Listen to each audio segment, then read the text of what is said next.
الحمد لله رب العالمين والصلاة والسلام على قائد الغر المحجلين نبينا محمد وعلى آله وصحبه اجمعین۔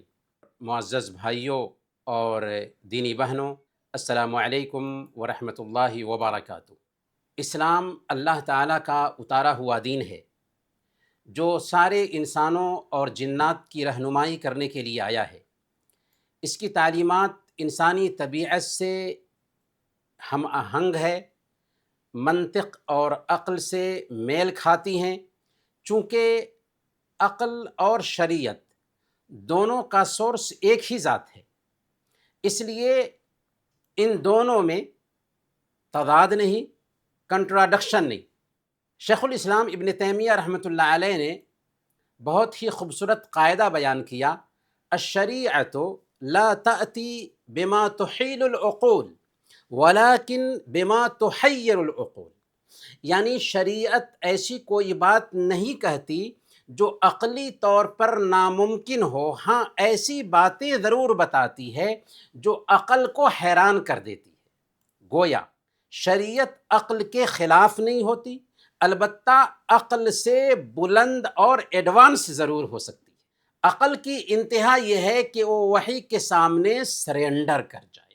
اس بات کو موٹی سی مثال سے ہم سمجھ سکتے ہیں۔ جب آپ ڈاکٹر کے پاس علاج کے لیے جاتے ہیں اور وہ دوا لکھ کر دیتا ہے کہ فلاں دوا اتنی مرتبہ کھاؤ اور اتنی مقدار میں کھاؤ، تو آپ اسے ڈاکٹر کی تشخیص کے مطابق ہو بہو استعمال کرتے ہیں۔ کیوں؟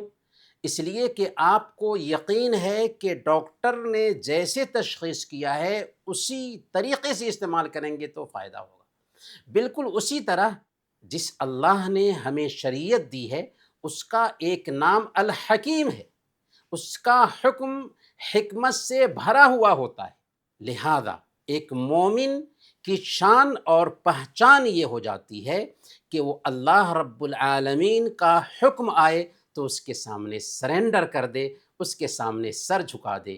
وَمَا كَانَ لِمُؤْمِنٍ وَلَا مُؤْمِنَةٍ إِذَا قَضَى اللَّهُ وَرَسُولُهُ أَمْرًا أَن يَكُونَ لَهُمُ الْخِيَرَةُ مِنْ أَمْرِهِمْ، کہ کسی مومن مرد اور عورت کو یہ حق نہیں پہنچتا کہ جب اللہ اور اس کے رسول کا کوئی فیصلہ آ جائے تو پھر اسے اپنے معاملے میں کوئی اختیار باقی رہے۔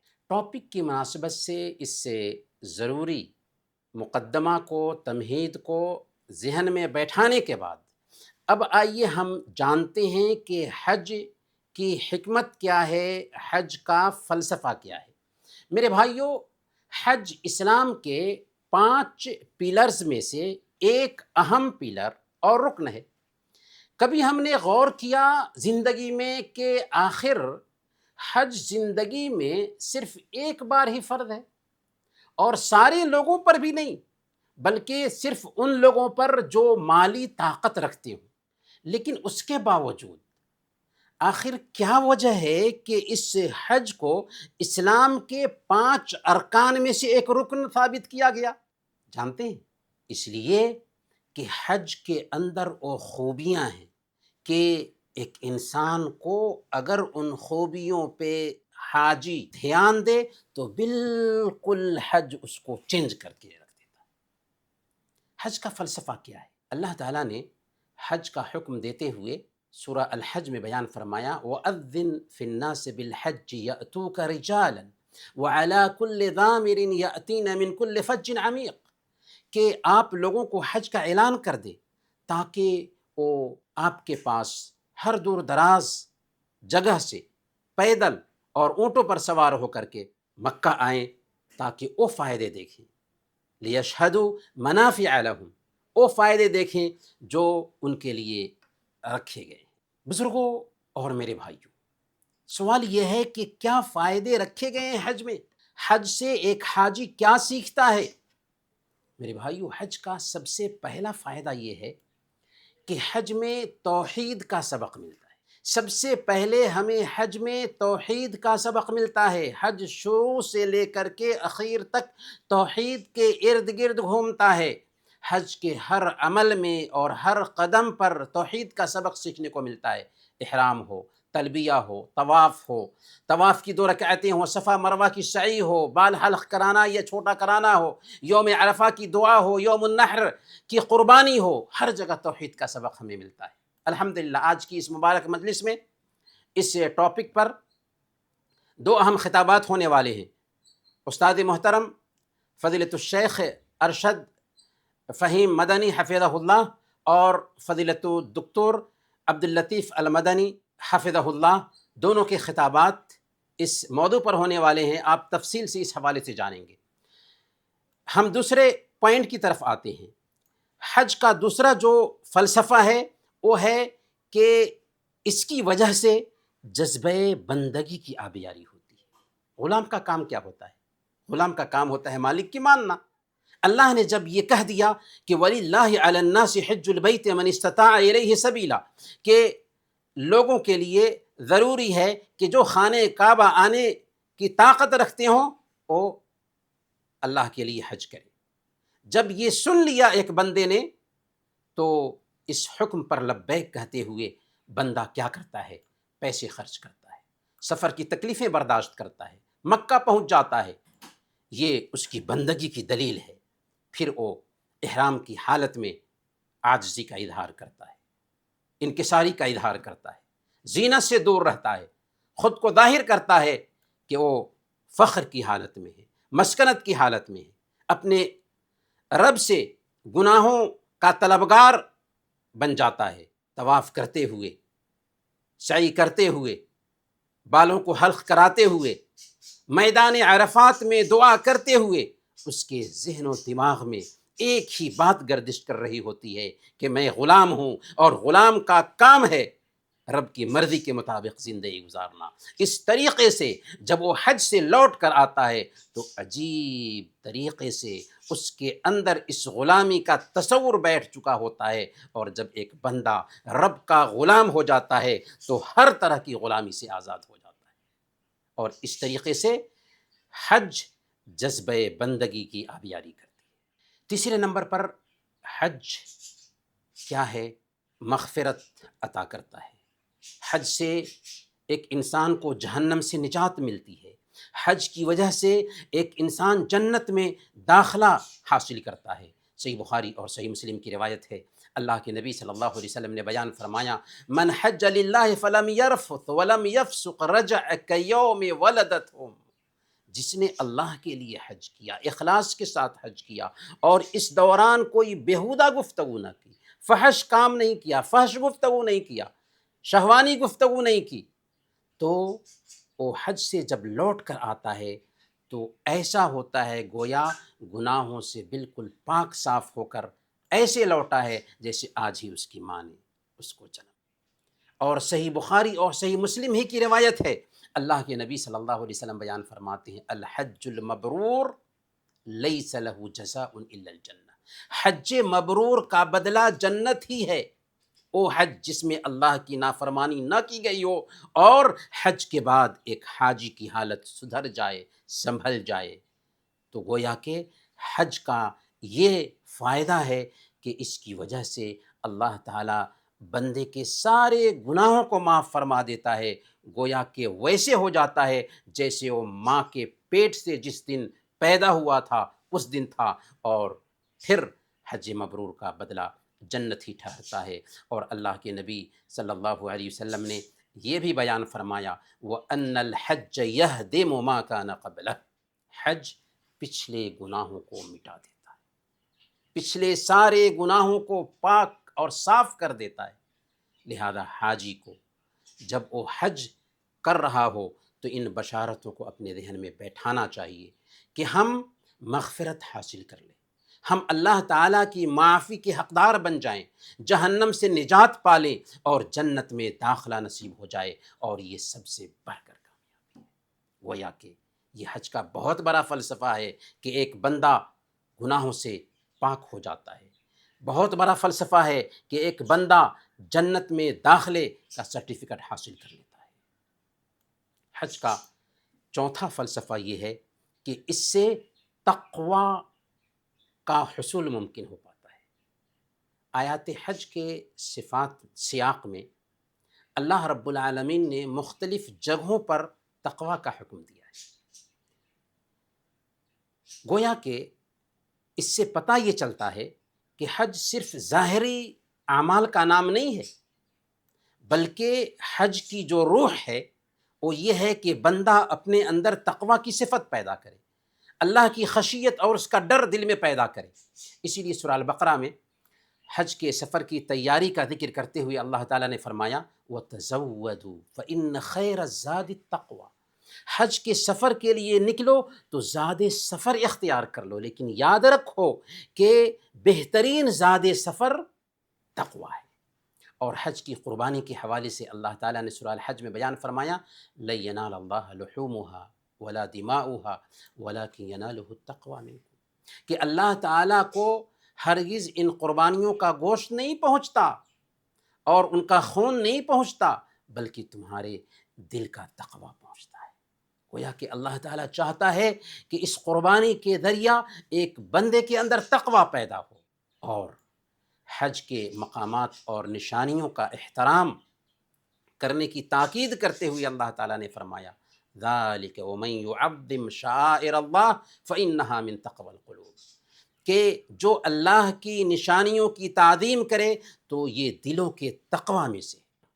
حج کا فلسفہ ہے کہ بندے کے اندر اللہ تعالیٰ کا تقویٰ پیدا ہو جائے، جن کاموں سے اللہ تعالیٰ نے روک دیا ان سے اپنے آپ کو روک لے، اور جن کاموں کا حکم دیا انہیں کرنے لگ جائے۔ حضرت علی بن ابی طالب رضی اللہ تعالیٰ عنہ تقویٰ کی تعریف کرتے ہوئے کہتے ہیں الخوف من الجلیل والعمل بالتنزیل والقناعة بالقلیل والاستعداد لیوم الرحیل، اللہ کا ڈر، شریعت کے مطابق عمل، کم پر قناعت اور آخرت کے دن کی تیاری، یہ چار صفات ایک بندے کے اندر پیدا ہو جاتے ہیں تو حقیقی معنوں میں اس کے اندر تقویٰ آ گیا، اور حج دراصل تقویٰ کی ٹریننگ دیتا ہے۔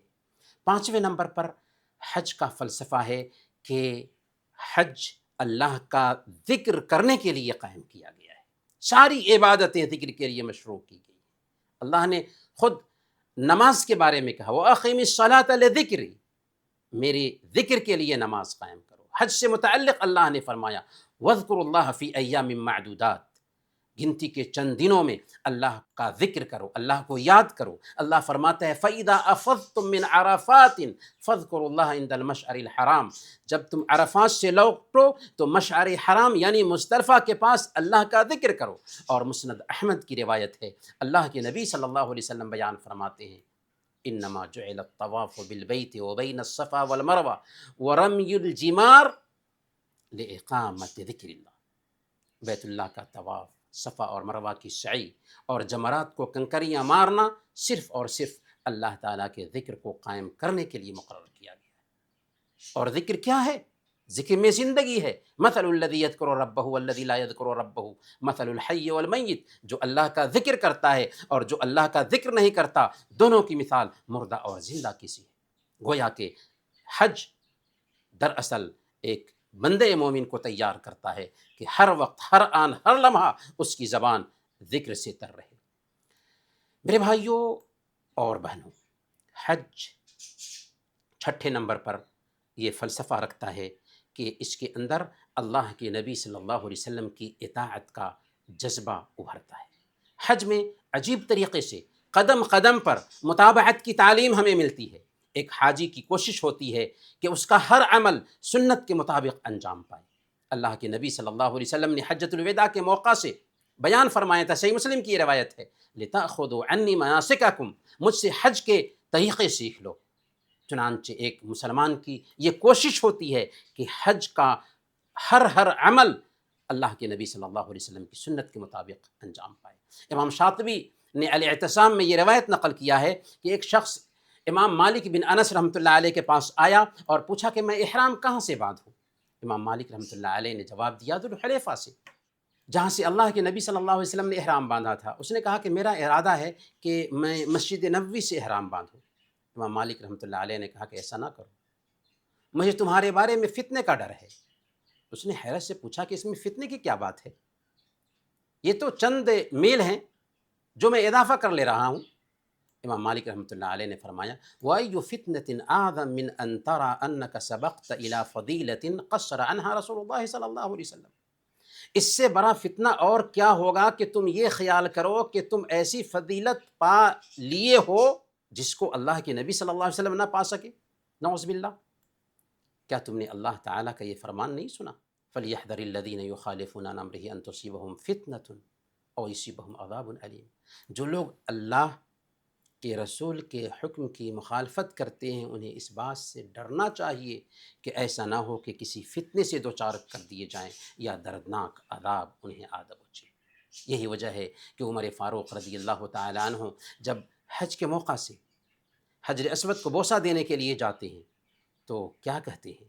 انی اعلم انک حجر لا تضر ولا تنفع ولولا انی رأیت رسول اللہ صلی اللہ علیہ وسلم یقبلک ما قبلتک۔ میں جانتا ہوں کہ تو ایک پتھر ہے، نہ نفع پہنچا سکتا ہے نہ نقصان پہنچا سکتا ہے، اگر میں نے رسول اللہ صلی اللہ علیہ وسلم کو تجھے بوسہ دیتے ہوئے نہ دیکھا ہوتا تو میں تجھے بوسہ نہ دیتا۔ چنانچہ ایک حاجی قدم قدم پر سنت کی پیروی کرتا ہے، حج سے لوٹنے کے بعد اب اس کی یہ حالت ہو جاتی ہے کہ اس کی زندگی میں سنت کی اہمیت بیٹھ جاتی ہے۔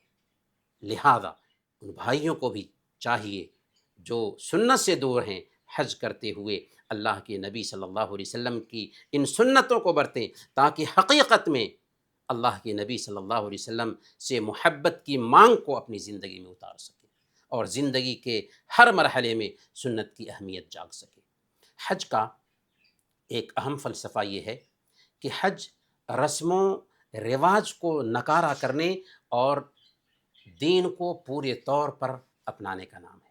حج ایک مسلمان کو یہ سکھاتا ہے کہ اسے لوگوں کی بنائی ہوئی رسموں کے پیچھے نہیں چلنا ہے بلکہ صرف اور صرف شریعت کی تابعداری کرنی ہے۔ حج کے دوران اللہ کے نبی صلی اللہ علیہ وسلم نے قدم قدم پر جاہلیت کے رسموں کو ختم کرنے کی بھی تاکید کی۔ چنانچہ تلبیہ میں مشرکین جو اضافہ کرتے تھے اس کی تاکید کی اور تلبیہ جو دیا توحید پر مشتمل تلبیہ دیا۔ پھر مشرکین سورج ڈوبنے سے پہلے عرفات سے بھاگ نکلتے تھے، آپ صلی اللہ علیہ وسلم نے اس کے خلاف سورج ڈوبنے کے بعد نکلنے کا حکم دیا عرفات سے۔ اسی طریقے سے مزدلفہ سے بھی آپ صلی اللہ علیہ وسلم نے سورج نکلنے سے پہلے کچھ فرمایا تاکہ مشرکین کی مشابہت نہ ہو۔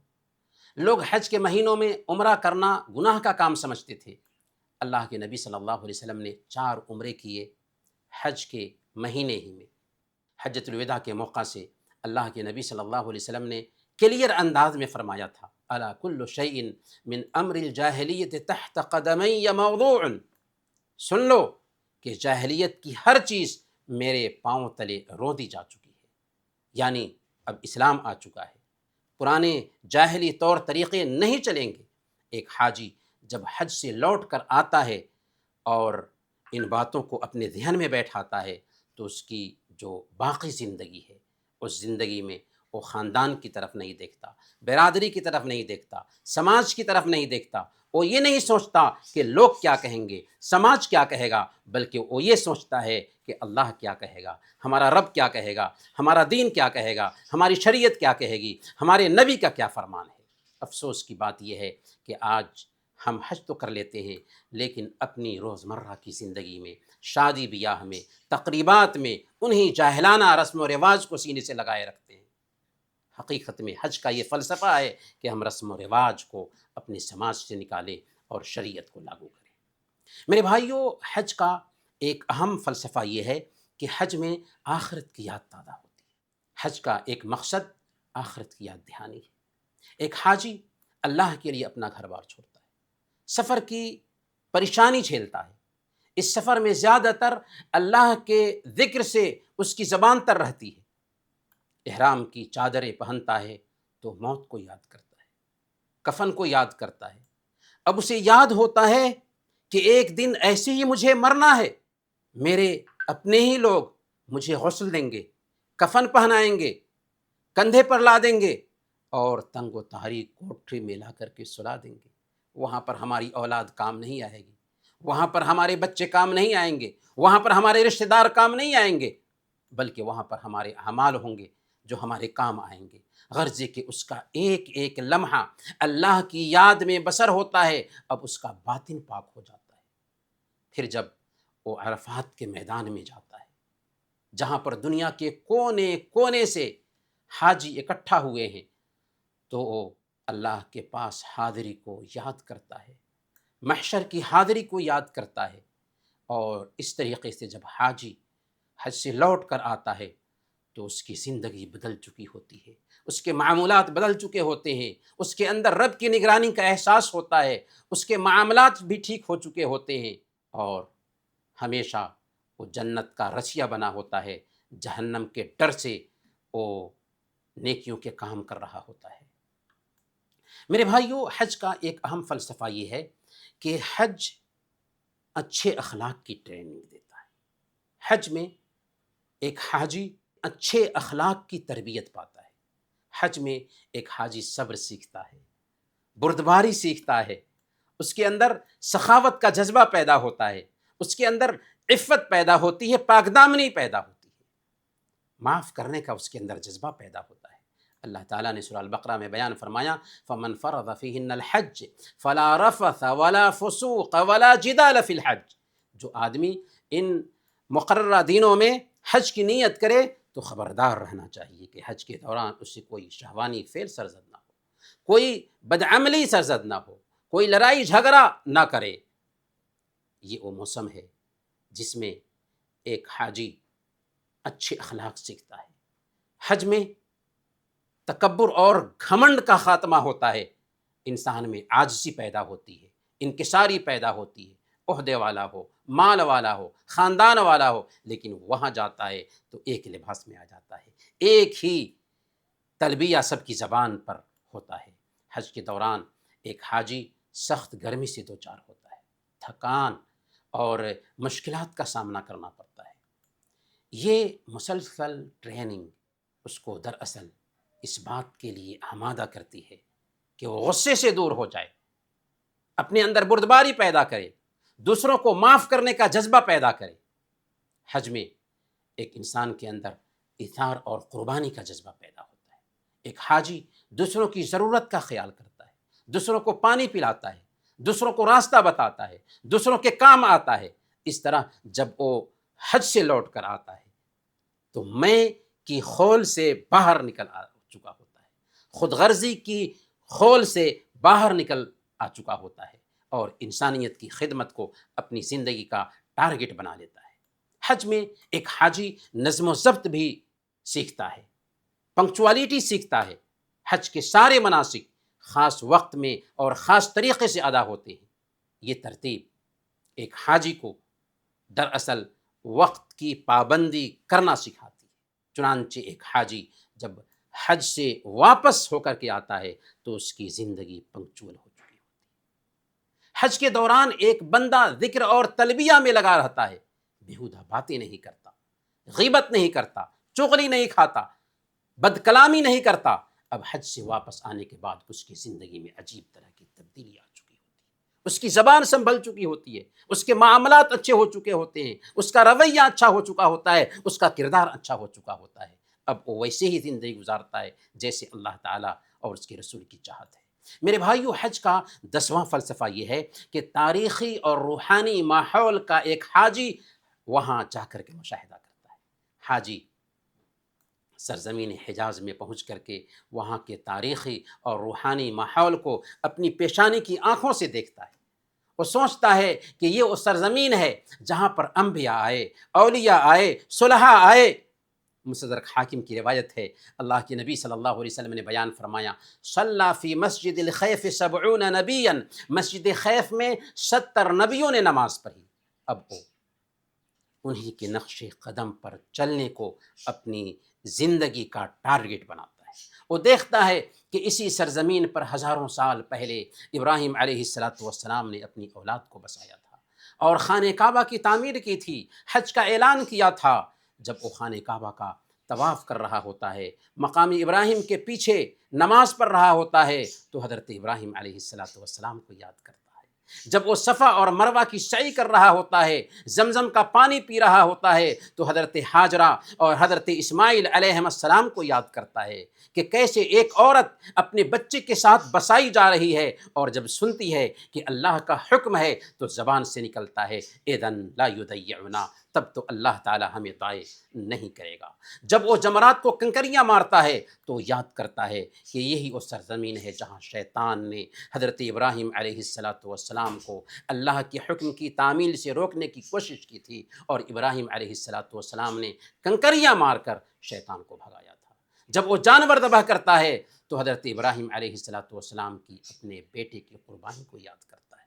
پھر وہ دیکھتا ہے کہ اللہ کے آخری نبی محمد الرسول اللہ صلی اللہ علیہ وسلم اسی سرزمین پر پیدا ہوئے، اسی سرزمین سے دعوت کی شروعات کی، اور یہیں پر صحابہ کرام نے بے مثال قربانیاں پیش کی۔ اس طرح اس سرزمین کے چپے چپے سے اس کے دل میں محبت گھر کر جاتی ہے، اور وہ جب حج سے لوٹ کر آتا ہے تو انہی انبیاء اور صلحاء کے طریقے پر چلنے کا عہد کرتا ہے۔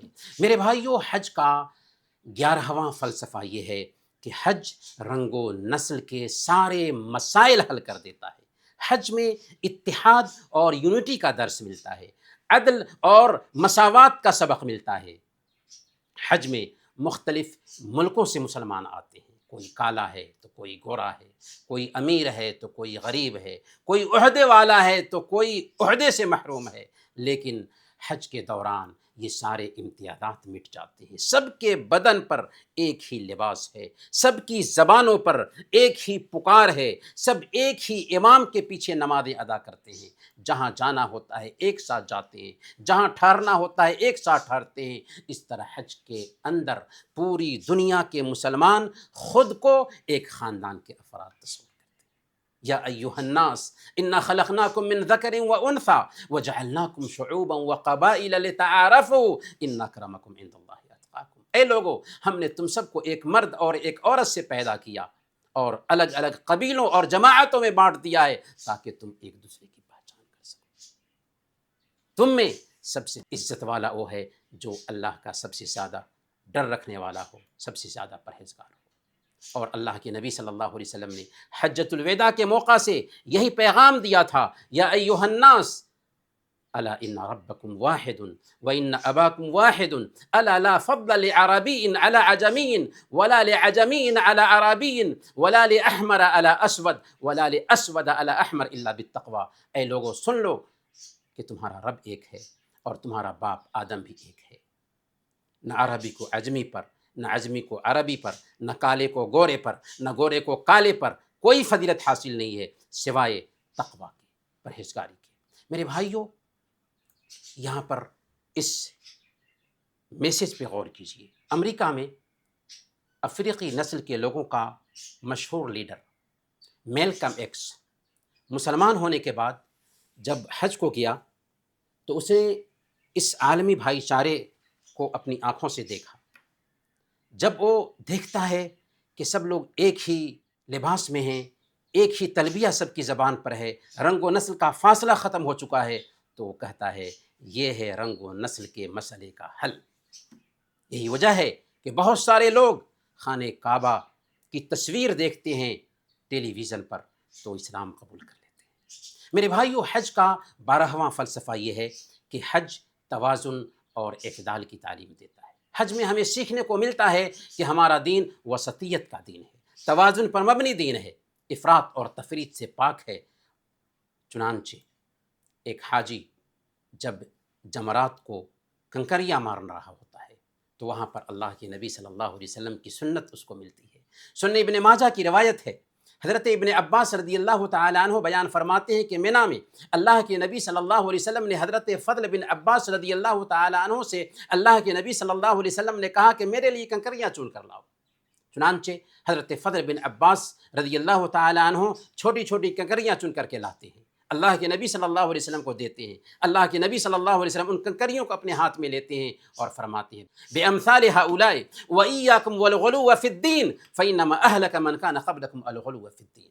اسی کی جیسی کنکریاں مارو اور دین میں غلو سے بچو، کیونکہ تم سے پہلے لوگوں کو دین میں غلو نہیں ہلا کرتے۔ آج بھی کتنے لوگوں کو آپ دیکھیں گے کہ جمرات کو چپل مارتے ہیں، پتھر مارتے ہیں جمرات پر۔ یہ جہالت ہے، غلو کا نتیجہ ہے۔